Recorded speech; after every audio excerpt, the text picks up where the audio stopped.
à tous, j'espère que vous allez tous très bien. Aujourd'hui on se retrouve pour une nouvelle vidéo wishlist.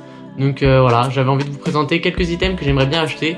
Donc ça peut être des t-shirts, comme des accessoires, des sweats, etc. C'est vraiment des pièces que j'aimerais avoir, pas que je ne pourrais avoir, parce qu'effectivement il y a des items qui sont très chers, enfin qui sont très chers pour moi. Donc voilà, c'est parti.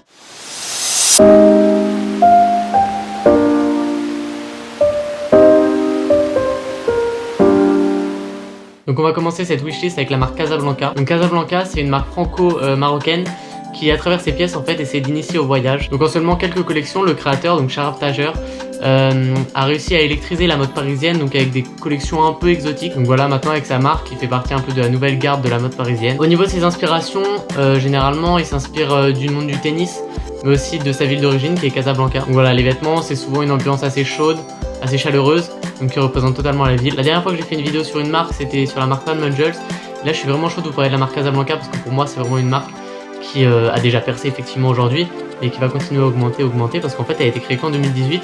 Elle est déjà au sommet. Enfin, pour moi, je trouve qu'elle est déjà au sommet, mais elle peut atteindre aussi d'autres galaxies. Je sais pas pourquoi je dis ça. Bon bref, en tout cas c'est une marque très lourde. Donc il y a deux pièces que j'aimerais bien me procurer. Il y a d'abord un t-shirt que je trouve archi lourd. J'aime beaucoup ce t-shirt. Le fait d'avoir en fait juste simplement de la butte Casablanca donc dessinée sur la face avant du t-shirt, je trouve ça vraiment cool. Il y a beaucoup de détails mais ça reste quand même assez épuré. Bon après le seul petit hic c'est que le t-shirt il est à 110 €. Voilà, moi personnellement 110 €, je peux pas m'acheter de t-shirt à 110 €. Je suis pas du genre à dire que par exemple un vêtement est trop cher par rapport à ce que c'est. Voilà, s'ils le mettent à ce prix là, c'est que des gens achètent. Et ils ont bien raison, voilà, ils véhiculent une image de marque et c'est tant mieux. Voilà, sachant qu'en plus le t-shirt est 100% coton. Bon après maintenant je pense que 100% coton c'est une base que tous les créateurs devraient avoir. Bon moi voilà, 110 € je peux pas mettre ce prix là dans un t-shirt. Mais en tout cas il est vachement cool. Il y a une deuxième pièce que j'aimerais bien me procurer, même si je pense que je pourrais vraiment porter toutes les pièces qu'ils proposent sur leur site. La chemise à manches longues qui s'appelle d'ailleurs le port de Casablanca. Et je crois qu'elle est faite à base de soie. D'ailleurs je crois qu'il y en a 100%. Donc ça c'est vachement cool. Voilà, après voilà, la marque Casablanca c'est archi quali. Moi personnellement je porte pas beaucoup de chemises, mais là franchement pour l'été je pense que je pourrais vraiment la porter. Je trouve que la couleur rouge, bronze se marie parfaitement avec les autres nuances de couleurs comme le bleu au niveau des montagnes, le blanc ou l'or.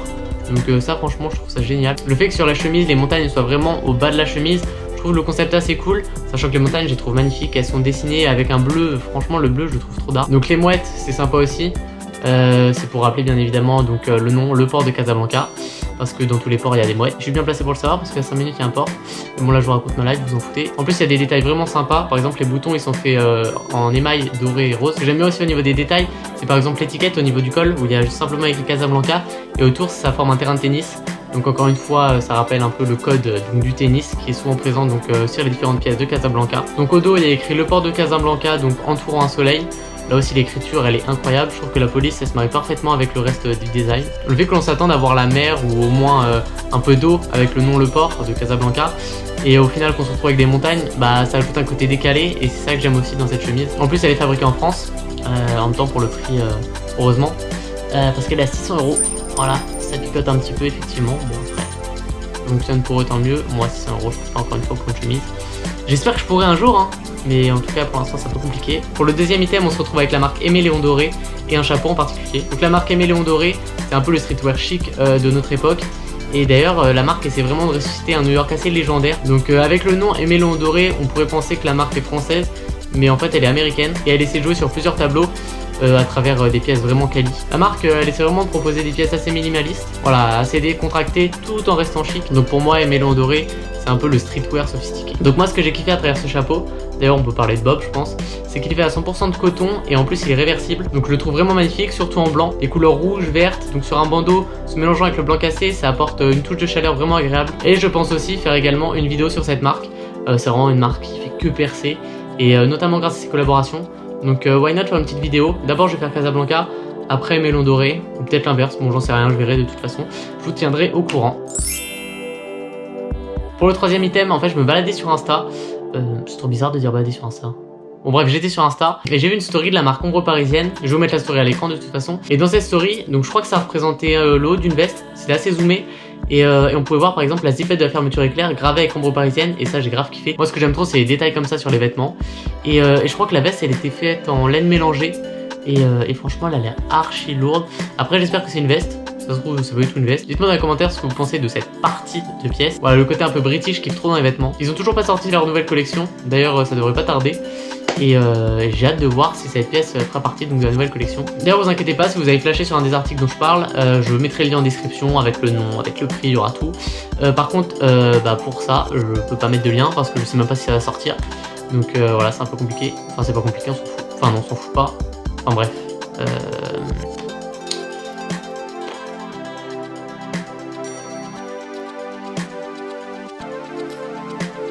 C'est moi qui vais vous tenir au courant si ça sort ou pas en story. Voilà. Tout ça pour ça. Allez, on passe au prochain. Attention, sujet à polémique. Voilà, j'ai parlé d'une paire qui m'a fait de l'œil dès sa sortie. Et il y en a beaucoup qui l'aiment pas. C'est la Air Max 2090. Donc là, Air Max 2090, elle s'inspire de l'emblématique Air Max 90. Sauf qu'elle a des technologies un peu différentes, qui la rend aussi attrayante. Voilà, maintenant il y a un mesh transparent qui fusionne un peu avec les caractéristiques intemporelles de la Air Max 90. Donc Nike ils ont un peu donc revisité la Air Max 90. D'ailleurs la Air Max 90 a fêté 30 ans. D'ailleurs j'ai chopé la paire, c'était la Nike Air Max 90 CS. J'ai fait une review dessus. Et voilà, c'était pour fêter les 30 ans de la Air Max 90. Il y a des petits détails sympas. Donc je vous invite à aller voir la vidéo. Elle va s'afficher là ou là. Ou alors elle va pas s'afficher parce que je sais même pas comment on affiche les vidéos. Enfin bref, si j'y arrive je la mettrai. Puis si j'y arrive pas, eh ben je la mettrai pas, logique. Bref, donc ce qu'on retrouve d'une Air Max 90 dans la 2090, c'est par exemple le mudguard, l'empiècement autour de l'unité R appelé cassette et le logo du talon arborant un tout nouveau branding R. Je pense qu'ils ont amélioré un peu le confort. Là, je vois que l'unité R de la 2090 elle est beaucoup plus imposante que la Air Max 90 basique. D'ailleurs le swoosh il est légèrement coupé et il y a des finitions un peu translucides qui me fait penser un peu au Nike React Element. Donc je trouve que la paire elle est vraiment folle dans ce coloris là. Il y a d'autres coloris où je suis moins fan. Là franchement ce coloris là il fait vraiment le taf. Je suis pas fan des paires avec des parties transparentes, mais là je trouve que ça passe. Avec un short ça peut être lourd, avec un pantalon un peu moins. Voilà, je pense que vraiment c'est une paire d'été. De toute façon au niveau des couleurs qu'ils ont sorties, je pense que c'est vraiment focus sur l'été. Si vous voulez voir une vidéo d'un youtubeur qui en parle, je vous conseille d'aller voir la vidéo de Vincey. C'est une bonne vidéo, il en parle bien et puis voilà. Ensuite j'ai flashé il y a longtemps sur une collaboration. Donc c'est la collaboration entre le shop Pata et l'université Hogeschool van Amsterdam. Durant ces 2 dernières années, le cofondateur de Pata, Edson Sabarro, a encadré des étudiants donc dans le cadre du programme entrepreneuriat de l'université des sciences appliquées, la Hogeschool van Amsterdam. Donc durant ce programme, Pata et les étudiants donc de l'université se sont assis autour d'une table pour essayer donc d'améliorer les produits donc de cette université, ce qui a donné lieu à un concept tout à fait différent. Donc la création d'un suite unique, Pata en collaboration donc avec l'université. Donc c'est un suite universitaire, comme on peut voir dans les autres universités américaines. Reprenons un peu la police voilà, de Skull par exemple, comme Gap. Sauf que là voilà c'est en arc, comme d'hab sur les universités américaines de toute façon. Ce qui est sympa c'est que cette collaboration elle n'est pas destinée seulement aux étudiants ou alors aux inconditionnels fans de Pata, mais ça peut également toucher d'autres populations qui peuvent se sentir intéressés par le concept et c'est lourd. Moi personnellement les couleurs rouge et or se marient parfaitement avec le fond noir du hoodie. Le fait qu'il y ait une vraie histoire, un vrai concept derrière la création de ce hoodie, c'est encore cool. Il n'y a pas beaucoup de marques, j'abuse. Je pense que les marques elles oublient un petit peu le branding de chaque pièce. Effectivement il y a un branding derrière la création ou l'histoire de la marque, mais pas vraiment au niveau des pièces et je pense que c'est archi important pour donner envie aux personnes d'acheter. Moi quand ils avaient teasé la collaboration j'étais grave chaud d'acheter ce hoodie et puis j'ai complètement zappé et au final il m'est passé sous le nez. Du coup pas de hoodie. En tout cas comme d'hab, Pata ça régale. Donc on se retrouve avec un autre hoodie et là c'est un hoodie de la marque Adair Error. Donc c'est pas une marque connue de ouf, enfin en France en tout cas. Donc la marque Adair Error en fait elle s'inspire un peu des looks rétro des années 80. Donc la marque elle présente un peu des pièces futuristes avec des empiècements colorés, des empiècements un peu bizarres. Par exemple il peut y avoir une ficelle genre qui sort de l'épaule. Donc voilà c'est un peu la touche d'Adair Error.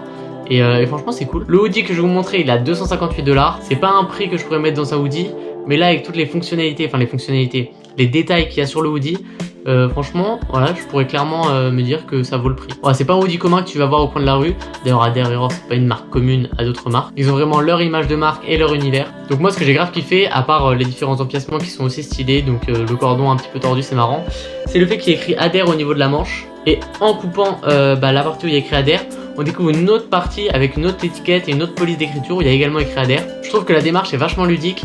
Le fait de détruire une partie pour découvrir une nouvelle facette du vêtement, c'est génial. Il y a plusieurs marques qui le font. On peut voir par exemple la collaboration avec Nike et Stranger Things sur la Cortez, où là il fallait simplement brûler, t'as capté quoi, brûler la paire. Et en fait il y avait une autre facette de la paire qui sortait, un autre coloris, une autre matière. Et franchement la collab a été lourde de ouf. Donc maintenant on se retrouve avec une chemise et c'est la marque Billionaire Boys Club. Donc Billionaire Boys Club c'est une marque américaine. Elle est surtout prisée par les amateurs de hip hop. Donc au niveau de la pièce j'ai que des screens. Voilà j'avais screen cette pièce, je sais plus sur, je crois que c'était sur le site Billionaire Boys Club. et j'avais vraiment kiffé et j'arrive plus à retrouver le nom de la pièce. En fait j'avais screen que la photo et un vieux bail en bas, enfin un truc bizarre. Et j'avais pas screen le nom de la pièce et malheureusement j'arrive pas à la retrouver. Donc c'est une chemise à manches courtes, elle ressemble un peu au style de Casablanca, celle que je vous ai montré. Donc on peut voir une sorte de village, donc tout en bas de la veste. J'aime bien ce concept, le fait de mettre des détails assez chargés en bas donc de la veste, n'importe quoi, d'une chemise. J'aime bien quand il y a des détails assez chargés au niveau du bas des vêtements. Je trouve ça stylé, c'est une méthode que peu de marques utilisent. Enfin, je vous ai juste présenté 2 marques qui utilisent ça. Mais vraiment, il y a peu de marques qui l'utilisent. Donc comme je vous le disais, il y a un village en bas avec des montagnes en arrière-plan. D'ailleurs ils ont écrit Billionaire Boys Club, donc sœur d'aventure dans des magasins. Donc dans des magasins, je crois que c'est un magasin, enfin une maison en tout cas. Et je trouve vachement cool, c'est archi minimaliste.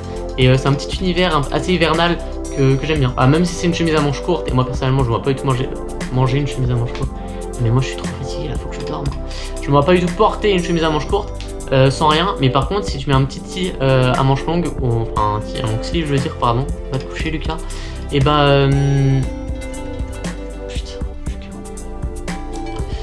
et bah ça peut être très lourd. Je vais vraiment essayer de vous retrouver l'article et essayer de vous le mettre en description. Et je pense qu'il doit être sold out parce que j'avais screen il y a longtemps. Mais je vais essayer de tout faire pour le retrouver. Donc là on se retrouve avec une pièce un petit peu plus basique. J'avais vraiment kiffé ce short. Donc c'est un short champion. Alors moi j'aime pas trop les pièces m'as-tu vu. Ou alors faut vraiment que ce soit bien fait et que ce soit pas chargé. Et là ce short en fait il est juste super simple, super classique. Voilà, il y a juste le logo donc en patch. Donc c'est pas de la broderie. Enfin si, le patch est brodé. Et c'est pas à proprement parler de la broderie. Et il est vachement simple, il est gris. D'ailleurs champion c'est réputé pour sa qualité. Il a 55 € sur le site de Handclothing. Et je trouve que 55 € par rapport à la qualité donc, que champion propose, bah franchement ça va. Bon après, il y a un truc qui est sympa mais un truc qui est chiant aussi, c'est qu'il n'y a pas de lacet. Donc faut vraiment le prendre à ta taille. Bon, après si tu fais du S, tu vas pas prendre du XL, logique. Mais ça peut être galère par exemple. Voilà, les lacets souvent ça te sauve la vie. Et là bah il n'y a que l'élastique donc voilà, faut vraiment essayer de prendre ça à sa taille normalement. Ça s'adapte un peu à toutes les morphologies. Bon, j'imagine. Un autre item que j'ai grave kiffé, c'est la veste tactique Carhartt. Elle est vraiment incroyable. Donc elle est à 179 $ sur le site de Handclothing. De toute façon, Handclothing c'est vraiment là où je trouve que les items sont les plus jolis. Ils font vraiment du bon taf et ils essayent vraiment de collaborer, de proposer des pièces assez stylées. Donc au niveau de la veste tactique, donc il y a un patch 3M où c'est écrit Carhartt. Bon, c'est une couleur noire. Enfin d'ailleurs je sais même pas si c'est noir, c'est une couleur. Ça c'est un truc à débat ça. Bon, pour moi c'est une couleur, hein, comme le jaune, le blanc. Le blanc c'est une couleur aussi. Bon. Bah dites-moi dans les commentaires ce que vous pensez de ça. Enfin dites-moi dans les commentaires. Il n'y a pas beaucoup de personnes qui parlent dans les commentaires. Hein. J'ai l'impression de parler tout seul. Mais bon c'est pas grave. C'est le début. Ça a augmenté. J'espère. Bref. Donc non franchement cette petite veste au-dessus d'un hoodie ou d'un crewneck ou même d'un t-shirt ça peut être archi lourd. Voilà, le fait qu'on arrive en été et qu'on n'ait pas spécialement envie de porter une veste qui tient chaud pour pouvoir mettre des choses dedans, et bah tu mets ton petit t-shirt, tu mets ta petite veste tactique au-dessus, tu peux ranger 2-3 petits trucs et c'est vachement cool. Ensuite on se retrouve avec une sacoche et c'est la collaboration entre Eastpak et Raf Simons. Donc la sacoche est à 155 € et j'ai grave flashé dessus, je la kiffe vraiment. Donc Raf Simons ce sera peut-être un sujet d'une autre vidéo aussi où je vais parler donc de la marque. C'est une marque franchement qui a un univers assez sympa. Et why not en parler. Donc je trouve la sacoche vraiment lourde. Voilà, il y a comme 2 parties, donc une partie noire et une partie beige. Et sur les 2 parties, il y a une étiquette où il y a écrit Eastpak Raf Simons. Donc franchement c'est bien vu. Au début les petits œillets métalliques j'étais pas fan, puis au final je me dis que ça va. Et franchement elle est assez minimaliste, assez épurée, et c'est ça que j'ai bien kiffé donc, dans cette sacoche. Après là 155 € je trouve ça encore un peu cher. Bon après c'est une collaboration, sachant que Raf Simons généralement il propose des prix beaucoup plus élevés. Donc d'un côté c'est pas spécialement cher par rapport à la marque. Mais voilà, pour moi, pour une sacoche, mettre 155 € ça me saoule un peu. Ensuite, on se retrouve avec une petite paire de sneakers. Là, qui est vraiment, c'est la Oswego. Et d'ailleurs, elle est passée de 120 € à 83 €.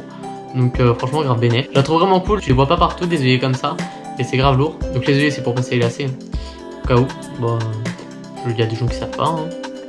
Si toi, tu sais, tant mieux. Il y en a qui savaient pas. Voilà, je trouve qu'elle est assez légère. C'est une paire vraiment d'été. Et la semelle, en fait, je la kiffe. Elle est assez design.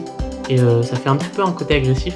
Que j'aime bien dans les paires, un côté agressif. Les bandes jaunes entourées de bleu, je kiffe aussi. Il y a un côté décalé, moi j'aime bien les trucs décalés, tout en restant assez minimaliste, hein, faut pas charger non plus. Bon, le seul problème au niveau de cette paire, c'est qu'il n'y a pas la technologie boost, il y a la technologie Adipren, donc voilà, ça apporte un amorti supérieur aussi. Je vous ai parlé des chapeaux avec la marque Melon doré. J'aimerais également m'acheter une casquette, et franchement la casquette Stone Island comme ça, elle est incroyable. Elle a 124 €, ça reste pour moi un peu cher pour une casquette. Après ça marque Stone Island, c'est quali et tout.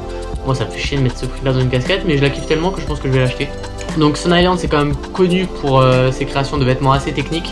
Voilà, c'est une marque qui reste chic, qui s'apparente surtout au milieu des ultras. Voilà, c'est les ultras qui sont un peu appropriés à la marque. Et franchement je l'adore cette marque, elle a un univers que je kiffe. Et j'ai acheté d'ailleurs une veste Stone Island que j'ai revendue pour m'acheter d'autres trucs. Et carrément avec la veste j'ai pu m'acheter 3 items. J'avais fait un trade avec une personne et franchement cette veste je l'avais bien portée, elle était archi lourde. D'ailleurs je vais vous mettre une photo de la veste, elle était comme ça. Bon elle était un peu chère, je crois que je l'avais payé 450 €. En vrai c'est cette année là. Cette casquette franchement je la kiffe. Voilà le logo brodé donc au niveau de la casquette, ton sur ton avec la couleur de la casquette, je le trouve archi lourd, c'est archi épuré. Et je pense que je vais me l'acheter. J'aimais bien en blanc aussi avec le logo bleu, mais je sais plus si elle est, je crois que c'était il y a 1 ou 2 ans. Et là elle y est plus, voilà, c'est juste une casquette que j'avais vue et qui est enfin disponible sur le site. De toute façon je vais sur Paris là la semaine prochaine. Ah bah non je suis con, les magasins c'est pas encore ouvert. Parce que moi personnellement j'achète pas une casquette sur internet, hein, je préfère l'essayer en magasin. Je sais qu'il y avait un magasin à côté de l'ancien shop de chez Colette, donc bah écoute quand ça va rouvrir j'irai voir. Hein. Pour le dernier item, on se retrouve avec des chaussettes et avec la marque Ami Paris. Ami Paris, c'est une marque que j'adore. Je pense que c'est une des marques que je kiffe le plus au monde. Donc c'est un pack de 3 chaussettes. Les couleurs, elles sont vraiment sympas. Le style un peu écru, j'aime beaucoup. Donc il y a le logo Ami de cœur. Donc Ami de cœur, c'est le nom donné au logo donc par Alexandre. Alexandre, c'est le créateur. On dirait c'est mon photo. Bref, Alexandre Matuizi, donc le créateur de Ami Paris, a donné à ce logo qui est un peu la marque de fabrique donc de Ami Paris le nom Ami de cœur. Je sais pas si vous avez capté, j'ai dit trop de fois Ami je crois, mais bon bref, vous avez capté, j'imagine. Je vous conseille d'aller voir le site et surtout l'Instagram, il est vraiment cool. Je dirais pas qu'il essaie de créer une sorte de petite famille, mais c'est vraiment une marque chaleureuse et franchement je vous conseille vraiment. Bon après les prix ils sont un peu agressifs je trouve, mais généralement la qualité des pièces suit également le prix. Donc non franchement c'est une marque super sympa. Et je ferai c'est sûr une vidéo sur cette marque là. J'ai plein de vidéos à faire, mais bon tant mieux. Hein. Donc les chaussettes sont fabriquées au Portugal, elles sont faites à base de 80% de coton, 18% de polyamide et 2% d'élastane. Alors le fait qu'il y ait le petit ami de cœur, donc la méthode c'est de l'intarsia, donc c'est juste un changement de fil au niveau de la création de la chaussette. Et ami de cœur, c'est vraiment lourd et c'est archi quali. Donc ça c'est des chaussettes que j'aimerais bien acheter. C'est à 70 €. Bon le problème c'est que moi mes chaussettes généralement elles durent pas vraiment longtemps. Alors je sais pas, soit je les perds, soit j'ai une chaussette noire, une chaussette bleue, et au final je les mets ensemble, enfin bon bref c'est un vrai bordel. Et mais non franchement ces chaussettes je les aime bien. Bon je comptais pas finir ma vidéo sur les chaussettes mais bon, j'ai pas d'autres items que j'aimerais bien acheter, donc voilà. Donc voilà, c'est la fin de cette petite wishlist. Je suis encore désolé de pas avoir pu mettre de vidéo avant. J'étais en partiel, ensuite j'ai eu un problème d'ordinateur. Sachant qu'on est en confinement, réparer un ordinateur, bah, c'est juste impossible. Et j'ai réussi quand même à le redémarrer. Enfin bref, j'ai fait des trucs bizarres et ça a fonctionné. Donc voilà, je vais vraiment repartir sur un quota de 2 vidéos par semaine, voire plus si c'est possible. Et puis voilà, sachant que la semaine pro, je suis en stage. Donc, mais j'essaierai toujours de vous sortir de vidéos par semaine. Il n'y aura pas de souci. Bon, maintenant, on va passer à la minute un peu promo. Non, mais en vrai, si vous avez kiffé la vidéo, n'hésitez pas à me le dire en commentaire. Si vous avez kiffé également, mettez un petit like, ça fait toujours plaisir. Et si vous n'êtes pas abonné, bah qu'est-ce que vous attendez en fait? Abonnez-vous. Allez, ciao.